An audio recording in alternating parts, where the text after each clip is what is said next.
And welcome to another episode of 50 Shades and Grey, where today I'm joined by Asa Sanderson from the Process, which is his mental well-being site. So check out Asa on there. Welcome, Asa. Thank you for joining me, buddy. Hi there, Elliot. Thanks. Great to see you again. It's been a long time. It has. So myself and Asa, we met on the show that I was part of a couple of years ago now, My Mum, Your Dad. And Asa came in and did a group session, Asa, that was right, wasn't it? That's it. Yeah, I think it was the first one that you guys had. Quite early on in the show. Did a group session with you guys just to try and get you talking a little bit more, opening up a little bit more, that kind of thing. Yeah. So, Asa, tell us about very quickly. Give us a background of yourself and what you do, and about your practice as well. Sure, yeah. First and foremost, I'm a psychotherapist. My company focuses on mental well-being. Sometimes we'll go into workplaces, deliver kind of corporate workshops on mental well-being. Sometimes we'll offer retreats, to people. So we'll go away and do kind of outdoor adventure activities combined with group psychotherapy. And one of the workshops I'm actually delivering is with someone else from My Mum, Your Dad, Monique, who I think you're still in touch with, friends with. Yeah, Monique. Yeah. So we're actually delivering a website on recovery from narcissistic abuse together. So yeah, that's quite exciting, and that's on the horizon. So lots going on, and yeah, just really happy to be here today to talk through some of the things that are important to your listeners, and see if we can shed some light on them from our point of view. Yeah, we've spoke before we come on air, obviously. So what we're going to talk about today is I think it's really important that guys between them talk as well. So this would be a bit of an insight into two guys' opinion of relationships and their versions of being single, and how two guys actually view it. Because I think for a lot of women, they find that a really interesting aspect of an insight into how guys actually think about things, because they find us very strange creatures to understand, I think, sometimes. So the first thing we're going to start with is, and we spoke about this before, to do with the relationships. It's just about being single, because you said a lot of your clients, they come in and it's around relationships and coming out of, like you said, abusive relationships. And I've spoke about this a lot on the podcast, that I do think being single, in terms of just being happy on your own, even if you're in a relationship, you're still a single person, and it's really important to have that happiness. I don't know if you've come across that in your work. Yeah, absolutely. So I think what I see quite a lot is people come to me and they say, I want a relationship, I want a girlfriend, or I want a boyfriend, whatever it might be. But they haven't really done much work on themselves. They haven't really got their foundation into such a good place. They haven't really got the hobbies and interests, the lifestyle, these kind of things. And so it becomes quite difficult to meet someone when you haven't really got that much going on yourself. So I find that people in this situation tend to be seeking a partner to really fill a void within them, rather than kind of fill that void themselves and then meet somebody to complement their kind of lifestyle. Does that make sense? Yeah, no, completely, totally. I think that, for me, it is about sitting inside your own head and being comfortable in your own head, which I think a lot of people struggle with. Like, I speak to a lot of friends, and they are like, I couldn't be on my own. I just can't be on my own. And they're open about it. Where actually, for me personally, I do quite like just being on my own sometimes. And I think there's a comfort in being on your own if you know you've got someone, and there's an unease about being on your own when you think, I'm on my own. Am I ever going to meet anyone again? But that may happen. That may be the case for a lot of people. But I think it's really important that you find a happiness of, other things to make you happy, if that makes sense. It does. It does. But see, I think you're probably in the minority for kind of being comfortable on your own and being quite content. You seem quite comfortable in your own company, which I think is fantastic. But it might be quite interesting for people listening to hear just a little bit more about that. Like, how do you fill your time when you're kind of just not in a relationship and on your own? Because I personally, and watch some TV for a while, but quite quickly I find myself kind of getting a little bit bored of that. I do need some stimulation. So how do you do it? I think for me, I've always been very independent anyway. Growing up, I think my circumstances of growing up is you had to do things for yourself, otherwise that they weren't going to get done. So with that, you become very self reliant, and you build a lot of. For me, I feel like I'm quite a resilient person. I've managed to sort of get through things in my life on my own. So I've learned to deal with things through my job. What I do notice now with parents growing up is we're so keen to protect our kids, we're not actually exposing them anymore to any issues for them to sort of deal with this resilience. Even on a basic level, as soon as they find things hard, parents now are like, they're finding it too hard. This is too stressful for them.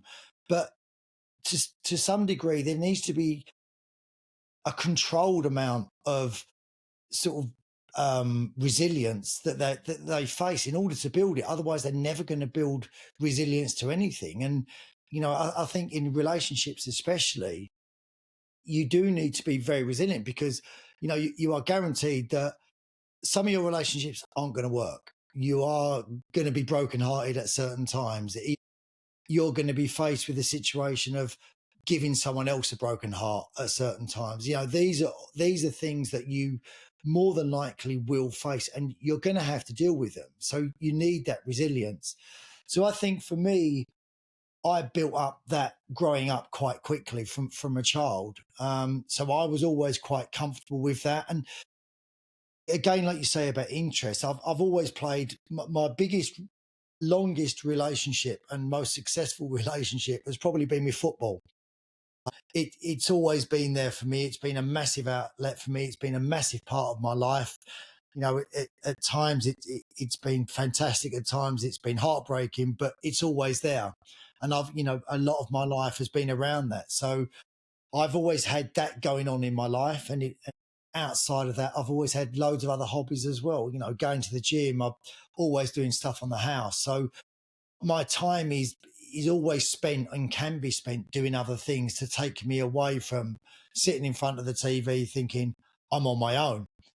So the times that I do sit in front of the TV is actually quite nice for me. It's like, you know, a plane, getting on a plane now is brilliant, because I think, do you know what? It's 3 hours of sitting down doing nothing Yeah, without yeah. having anything to do. So I can just sit and relax. Yeah, yeah. So it sounds like you've got quite a lot going on.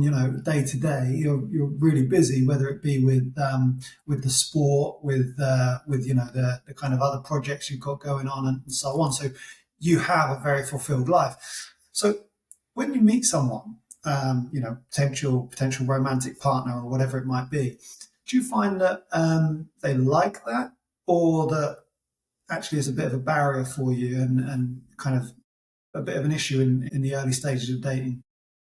Probably found both, to be honest. Though, so I think there's people that I've met that found that very challenging, and think that I'm not giving them any time because I'm not making time, and they're probably right. I don't think they've been wrong in that, but I think it is about meeting someone that reflects your own values as well, and that fits in with your life. And I think one person's needy is another person's sort of comfort. Some people want to be called 10 times a day. Other people, it will drive them nuts. I mean, I think most guys would find that quite annoying. If they're being called constantly all day, like, what you're doing. I'm not doing anything. I spoke to you like 20 minutes ago. I haven't done anything in the last 20 minutes. I don't know what to tell you. But I think other people really enjoy that, and that they enjoy knowing that they've got someone there as soon as they need them, you know, Yeah, yeah, every turn and at every minute. For me, that's not, I quite, I'm quite attracted to independent women anyway. If I find that someone's independent and they do things for themselves, and, for me, that's an attractive trait, where I think to some guys that they don't actually like that. They want to feel like they're in control of absolutely everything. yeah, yeah. No, I totally get that. When you talk about the values of potential partner or partner, whatever it might be, what kind of things are really important to you? What kind of values do you look for and think, yeah, that's what I want? Or in contrast, one way you think, oh, you know what, that's not for me. Yeah, I think it's a lot easier to see the things that are not for you rather than like a list of things that, that's what I'm looking for. I think if you're going out with a shopping list of, things that you want in a person, you're probably going to come up short most of the time because, people will have one or two of those things maybe, but it also depends how they are with those things. I quite like assertive people, but at the same time, there is a thin line between assertive and being rude to people. So I think it all depends upon the person. And I think that's why it's probably, especially as you get older, it's very difficult to meet people because you know so many things that you don't want in people. And as soon as you see them, you'll tend to shut down straight away because you think that's not what I want. I've seen that a million times before. I know that I don't like that, and that's no one's fault. It's just a process of how it is really. Yeah, so Do you maybe find that? maybe when you're dating in your 20s, for example, you're a bit more open and a bit more flexible because you don't know what you don't know, right? So, oh, okay, we'll give this a try, see how it goes, and so on. Whereas, sounds like now that you've had a bit more experience and you're a bit further down the line, you're quite quick at picking up. Oh, there's that thing. I don't like that. I want to avoid that, and that's not for me, and so on. So you've really refined what it is you're looking for in another person, and to fit in with your life. Is that right? Yeah, no, definitely. I mean, it's probably a question for you, Asa, as well. Sort of, you've just turned into your 40s now, and I don't know if you're in your relationship or if you're single, what your current status is at the moment. But as a therapist that is quite experienced in all the things that you're looking for, do you find it any easier? That's a really good question. I'm not used to when people ask me questions because I'm normally the one asking. Well, that's kind of the idea of the um, podcast. yeah, no, fair enough. So yeah, yeah, for me, it's interesting because in my line of work, you kind of get used to identifying, certain things quite quickly, right? And seeing traits in people and so on. But for me, the things that really stand out as being very important in dating and relationships, whether it be for myself or for clients or whatever, I think there can be lifestyle things, there can be hobbies and interests and so on, whatever it might be. But the two things that I find to be really kind of cornerstones of a successful relationship are one, the values of you, as you've mentioned, and is there some common ground on the values. So for me personally, I'm thinking, are they a genuinely kind person? Are they quite loving and caring and considerate? Are they able to compromise? These kind of things are important to me. Now, for somebody else, say for a client, for you, for whoever, that might not be important. It might be, are they career driven? Do they put money first? So on, so on. But that's what's important to me. And so I think when you're dating, some common ground in terms of the values is really important. And the other thing, and I don't hear it being spoken about very often, but for me personally, I always look for the mindset. I think the mindset is so important. Now, for me, and there's a book by Carol Dweck called Mindset. It's really good, actually. Anyway, but she talks about a growth mindset or a fixed mindset. Now, I think two people with a very fixed mindset can probably be together and have a very happy relationship because they're very fixed and they don't want to change and they want to, follow that path, and that's all well and good. For me personally, I have a growth mindset, and I'm always kind of looking to evolve and looking to develop and looking to grow. And so when I'm looking for a partner, if I'm looking for a partner, that's quite an important trait that I'm thinking, okay, have they got that kind of mindset? Because if they have a fixed mindset and I have a growth mindset, it doesn't matter how attractive they might be or how great their values are and so on and so on. Eventually, there's going to come a time where I'm thinking, well, I'm trying to grow and go off in this direction, and you just want to stay here. So, yeah, they're the two things for me: the values and the mindset. Does that make sense? Yeah, I totally agree with you on the mindset actually, because for me, I think it's that thing of, if I'm thinking about doing, if I've got a crazy idea, and I do get a lot of them that I'm going to sort of try and pursue, if I like someone that will tell me one reason why you should do it, as opposed to those people that will give you three reasons why you shouldn't do it.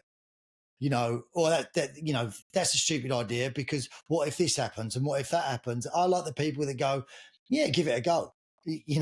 See where it goes. So I think you're right. I think that those traits come across in many different things as well. But do you find now, sort of, like, are you a much different person in, like, you're turning 40 as you were to turning 30?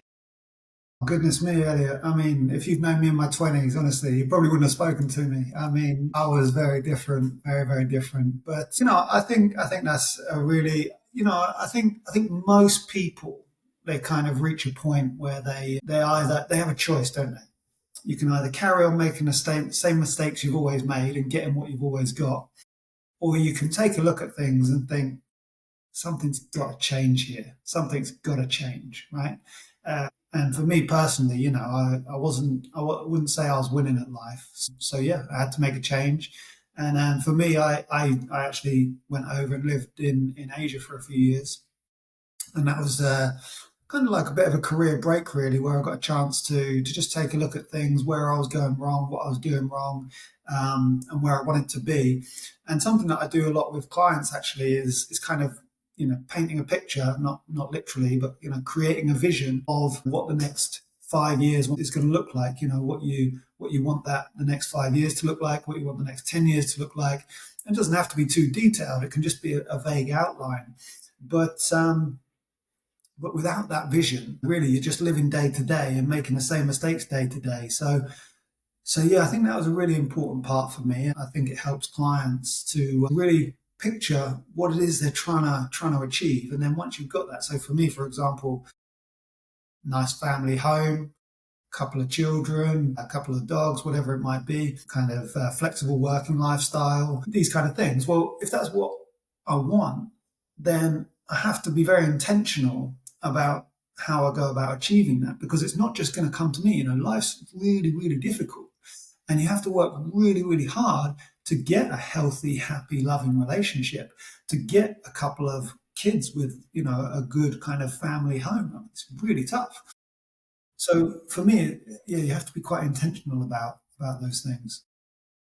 I think it's important, actually, with talking about dating. And I don't know if you found this with your clients, that I speak to people through the podcast and through the Instagram accounts as well, that they're always saying, I keep meeting the same guys. Why do I keep meeting the same guys, like the same way? And do you find there are reasons for that in these people? Because I've sort of think, well, you keep finding them, or you keep treating them the same way, and they end up being the same guy, not because it's the same guy you're choosing, because you're the same person that's going to make this guy. So to give you an example, if sort of, I found that, I keep meeting guys that cheat on me. Why do I keep meeting guys that cheat on me? Where when you get to know the person more, you think, but you don't give anyone any time.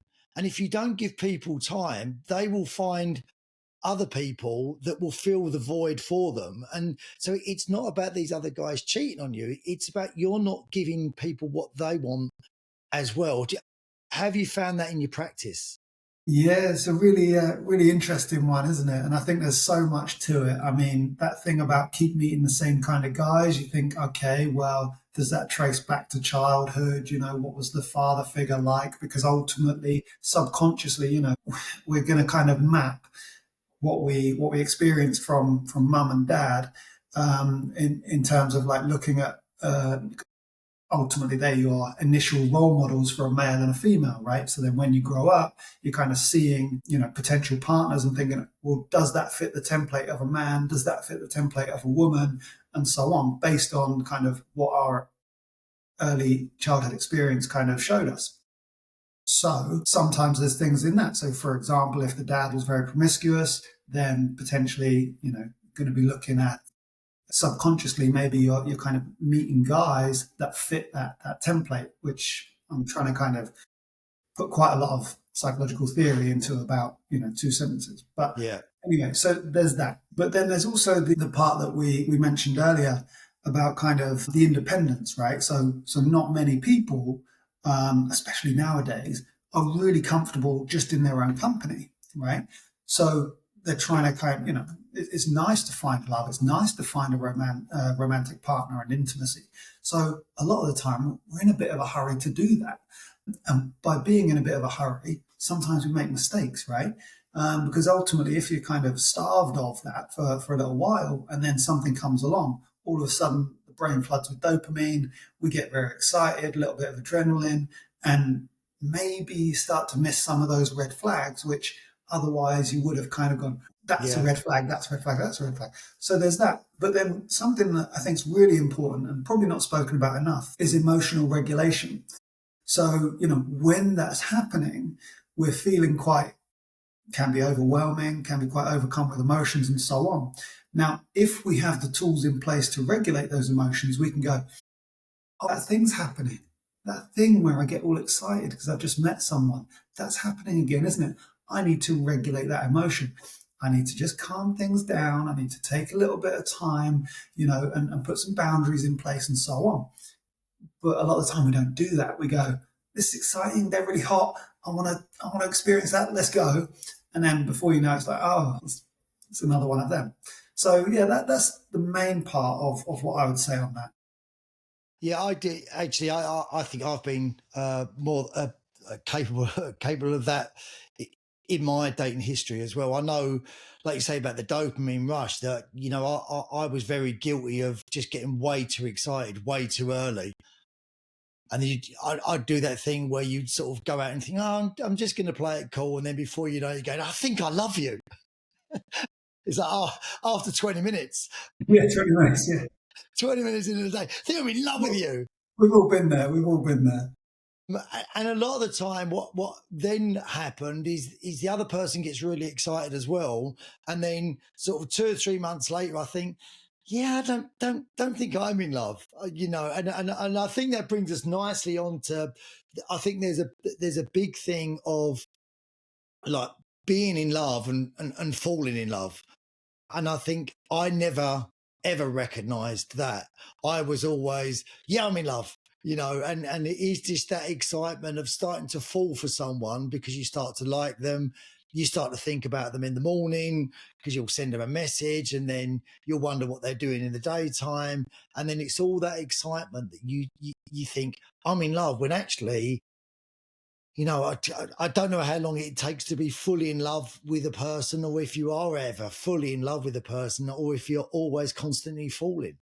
Yeah, absolutely. I think it's a really good point. And isn't it funny, if you look at two people in that kind of honeymoon period where, you're feeling like you're falling in love or maybe are falling in love versus, the last few months of a relationship. And it's like in those first few months, it's like, I can compromise on that. And yeah, I'll do that. And we can go there. And yeah, whatever, whatever it might be. People are very flexible, aren't they, to meet the other person's needs and to kind of fit in, right?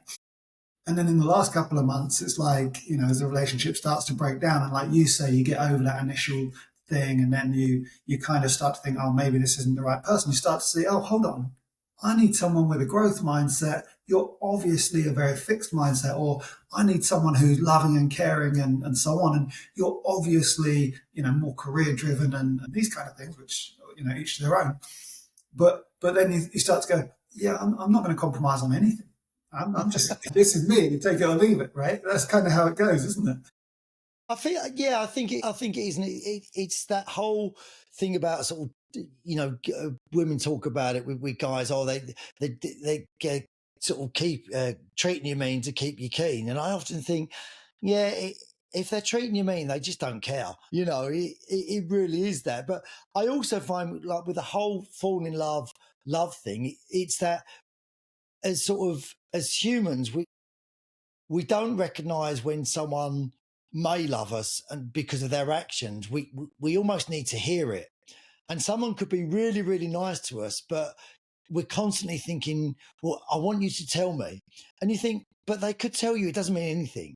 Just because they tell you they love you, it doesn't mean they do. It's how they treat you, how they make you feel. They're the most important things. But I think as people, we love to hear it, and I don't know why we do so much when a lot of the time you probably don't need to hear it, but you just need to feel it more, I would say. Yeah, yeah, no, I think so. I mean, I wonder if it comes down to feeling safe, whether it be emotionally safe or whatever, psychologically safe. Because when someone says it to you, like I love you or I want to be with you, whatever it might be, I think that's very reassuring, isn't it? And I think people quite generally, they, like to hear that. They like to know that they are very much wanted and so on.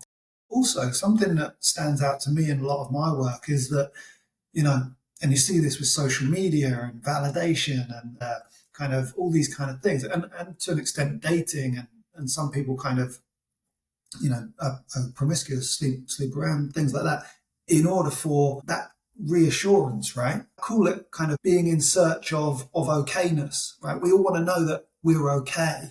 Other people think we're okay, right? And so, if you think about kind of dating and relationships and that thing you said about someone telling you, I love you or whatever, it's just that kind of feeling of they love me. I must be okay. That's good, isn't it? Because I feel okay. And does that resonate at all? Yeah, no, definitely. I think the one thing about telling sort of someone that you love them, I think sometimes you want to let them know how you feel. So I think it's not only about the other person hearing it; it's about you want to put your emotion across to this other person, and sort of say like this is how I feel about you, just so I'm really invested into this. But at the same time, it can go the other way where things don't work out. That the first thing you hear is, "But you told me you love me," and, and it's like, Okay, but okay. yeah, I did, but things have changed. It's like, well, how are things? And I've been on both sides, and sort of had people say that to me. Where you think, well, look, last week you told me you love me. You're like, how comes it's all over now? And I've also been the one saying that the week before, and then the week later, and then Yeah, that's when you think, I was never actually in love in the first place. It was just the process of there. And then yeah. when I do look back over my life now, of the people that I've dated and the amount of times that I've said it, I do wonder sort of how often I've actually been in love. Yeah, so it's interesting, isn't it? Because sounds like in those initial stages where of the dating process, where you've said or someone said to you, "Oh, I love you," and so on. Sounds like you feel like maybe you've said that a bit too soon. Is that what you're saying? Yeah, yeah, 100%. And I think you know I think we're brought up on this ideology of what makes us as people. What makes us as people is like you grow up, you meet someone, you have kids, and that's what you're doing. You are defined by you're almost defined by your relationship with someone else. It's like have you got a man, have you got a girlfriend? And I think if we change the mindset to thinking, first of all, are you happy? Are you a person that's happy? And then that should be our starting point, no matter what, because if someone else comes into your life and goes out of it, you're always left with yourself. The one thing that you can rely on in life is you're always going to have yourself. You're never escaping that. So that's got to be the most important relationship to start with is you, because you're always going to have that relationship.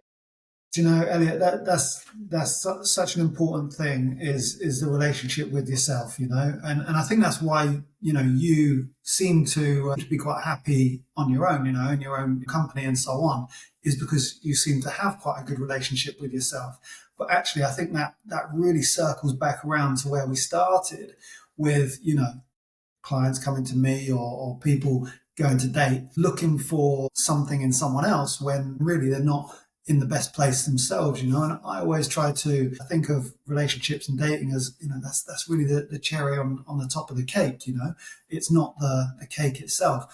And so if people work on themselves, and we'll come back to what that really means in a moment, but if they can work on themselves and get themselves to being in a really solid position, then number one, if you don't meet someone, probably not going to matter so much because you're having a busy, fulfilled Yeah. lifestyle, happy lifestyle anyway.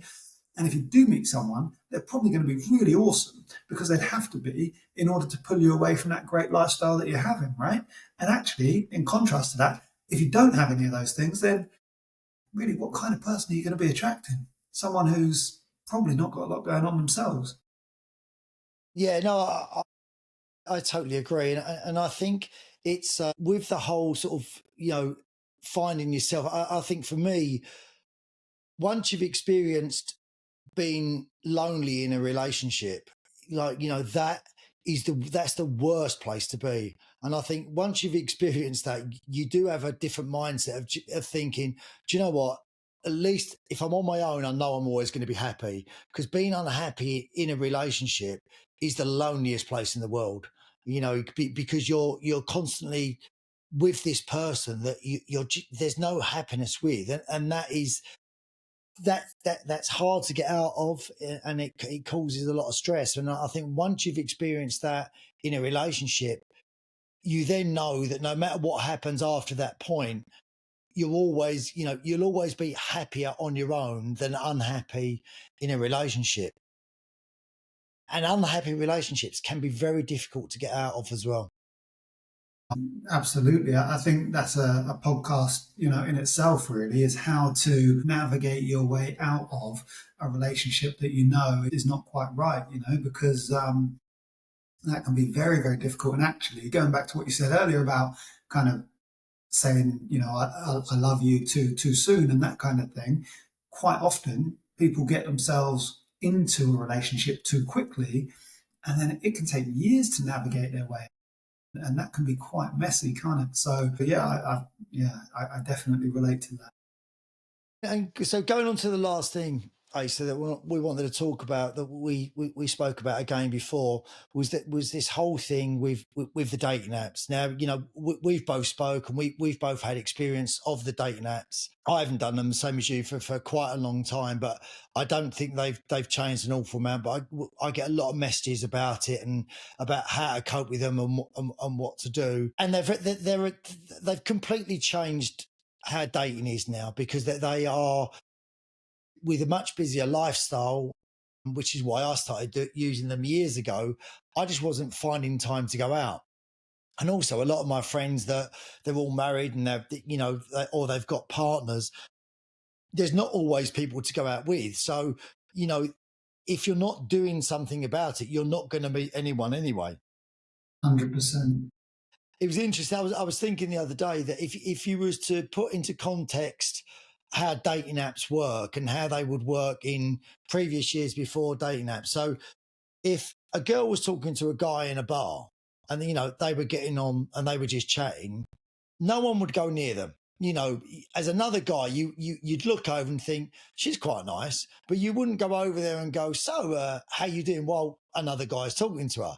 And then you wouldn't get another guy going over going, oh, there's two guys over there talking to that girl, I'm going to go and say hello to her. So then but that is how dating apps work now, because people are able to hold conversations, because no one knows what's going on, with three or four people at the same time, and be distracted by so many things, because all of a sudden it's they're talking to two guys, and then Chris comes along. Oh, Chris looks really fit, Chris is really nice, he does hang gliding in his spare time, so I'm going to chat to Chris.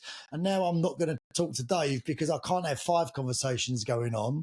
I mean, have you found Yeah. this a lot from your clients when they sort of say about meeting people? Yeah, there's always a bloody Chris, isn't there? It's always